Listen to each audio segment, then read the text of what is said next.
to part 2 of my meal prep videos. If you haven't seen part 1, then make sure you go and check it out. I share a few of my favorite recipes in that one, and I'm going to show a few more in this one. These are easy, healthy recipes that are my go-tos for when I know I'm going to be busy or working a bunch. And right now I'm just preparing the bacon for egg bites, and I'm actually doing it I think a day or two ahead of time, and I got converted to an air fryer. I didn't think I needed one. I was one of those people that was like, no, we don't need one. It's just going to take up counter space. But I gave in and we got one, and I have to say I love it. I use it pretty much every day. So I'm just sticking like 6 strips of bacon in here at 390 for about 12 minutes, just until it's nice and crispy. Then I put it in a Ziploc in the fridge until I was ready to use it. Now we're going to be doing some roasted vegetables. I love roasting vegetables because they're so flavorful. You can play around with the seasonings, choose different vegetables each time. I'm using carrots, green beans, broccoli, mushrooms, peppers, onions, and I do end up doing yam as well, which I don't show. But another thing I want to say is in the video you'll see I'm doing everything in the oven on convection bake. That's why my temperatures are lower. The ones in the recipes in the description box will show more accurate, like just regular baking times. But something to make note of if you are doing convection bake is to do like 10, 15, even 20 degrees less, because it does get hotter in the oven. So I'm one of those people that doesn't really like roasted broccoli. I know that's kind of weird. A lot of people do, but I prefer it just steamed. So I'm putting mine in my steamer pot, and broccoli really doesn't take very long. Try and check it within like 3 to 4 minutes, and as soon as it's fork tender, then immediately remove it from the heat. So I'm just letting that steam, and then I'm preparing some mushrooms. I'm cutting them into quarters, and things like mushrooms, I think the onions, the green beans, the carrots, the Brussels sprouts, those are things that can roast for quite a long time, especially like the Brussels sprouts and the green beans and the carrots. Like, they will take longer before they get softened. So if you're not familiar with how long vegetables take, then maybe do a quick Google or refer back to the recipes in the description box or this video, and I kind of show that the vegetables that I know are going to take longer, I'm putting all together on one pan, and then the ones that are going to cook a bit quicker, I put on a different baking sheet. And especially like zucchini, or I think zucchini is one of the fastest ones to cook actually, and even asparagus too, but the zucchini I add when literally there's like 10 minutes left, because it cooks really fast, and you don't want soggy zucchini. That's not very good. So anyways, I'm just peeling the carrots, cutting them into about 1/2 inch slices. Now I'm removing all of the outer leaves from my Brussels sprouts. I'm going to cut them into quarters, and I did line 2 baking sheets with parchment paper. I have to give credit to my boyfriend for that one. I never used to use parchment paper. I always just put everything directly on the baking sheets, but I'm telling you, it is a huge game changer. It makes your baking sheets last way longer, and they don't get as like dirty and mucked up and scratched. So always use parchment paper whenever you're baking or roasting anything. Just a little tip for you. So yeah, now I'm just cutting everything up, and I have my oven preheating, of course. Before you bake or roast anything, just first off, always rule of thumb is to make sure your oven is preheating before you even start prepping the ingredients. Oh, and I just have to mention this pepper. I planted this from seed last April or May, and it was just a little nub of a pepper. By the end of summer, like early fall, when I was harvesting everything, it was this tiny, tiny little nub of a pepper, and I refused. Okay, I refused to give up on it. So I actually transplanted the whole pepper plant into a pot, and I brought it inside and put it in the window, and it's been growing slowly but surely all fall and all winter. And I just harvested that pepper like, I don't know, in January. So it was growing for about 8 months, and it was still pretty small, but I was proud of it. It's the first pepper I've ever grown. So definitely going to not start from seed this year. If I do, I will start from seed early on in the year inside, or I might just buy a pepper plant earlier in the year. But anyways, covering everything in the pan with avocado oil. You could also use olive oil or whatever you like. And I'm keeping it simple today. I'm just doing salt and pepper, but feel free to get creative. You can use garlic powder, onion powder, any other sort of seasonings that you like, and yeah, just have fun with it.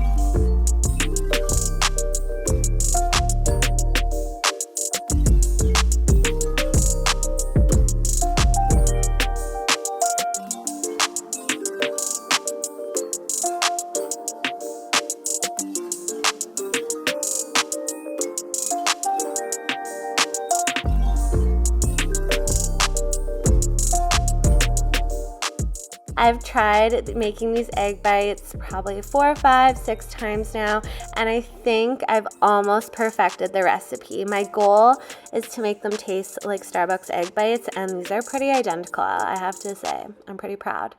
You want to fill a baking dish with water and put it in the oven while it's preheating to create like a humid, moist environment in there. I'm again doing mine on convection bake, but you can totally do regular bake, that's fine. And then I am just grating up a bunch of cheese. I'm lactose intolerant, so this is a lactose-free mozzarella, and then I'm also putting in some goat's feta. But yeah, if you're dairy-free, you could put just like nutritional yeast for like a cheesy flavor, or add any sort of vegetables you like. I had a bunch of spinach to use up, so I'm just putting it in a skillet and letting it wilt. And then as you saw earlier, I used butter, grass-fed butter, to grease the muffin tins. One tip I'm gonna say is I did use avocado oil, like just a spray before, and the egg bites were still sticking. I found by using butter to grease the muffin tins, it worked so much better, and they literally just pop right out of the muffin tin. So if you don't want to use butter, you could use coconut oil or ghee or anything like that, but definitely use like not liquid oil, I would suggest. That's just my experience. And now, super simple, I put 12 eggs in the blender with my seasonings, my salt and my pepper, and the cheeses that I'm using. You can use whatever cheese you like. This is just what I like. And Walter's eyeing it up. He loves human food, so he really wants to taste test my egg bites, but of course he's not allowed. He can just watch from afar. And we're gonna blend it all together on low for, I don't know, just like a minute or two. I don't like a ton of air bubbles in mine, so like I don't want it too frothy, so that's why I just do it on low and not for very long. I just want it to be well mixed and for the cheese to be well incorporated in with the egg. And now I'm getting out that bacon that I had done in the air fryer the other day, and I'm just cutting it up into little bits. And I prefer to actually just make cheese and bacon egg bites. They kind of remind me of the bacon Gruyere ones from Starbucks. I did really like having the spinach in these ones too, but one tip I'm going to say is you want to pat your spinach with some paper towel after. I did not do that step. I forgot, and there was a little bit of like wateriness or a bit of moisture in the middle of the egg bites from the spinach, and I mean it was totally fine. They were still delicious, it didn't bother me, but that is definitely a tip. If you're adding vegetables, specifically things like spinach, you want to pat them dry with paper towel to avoid excess water or moisture in your egg bites.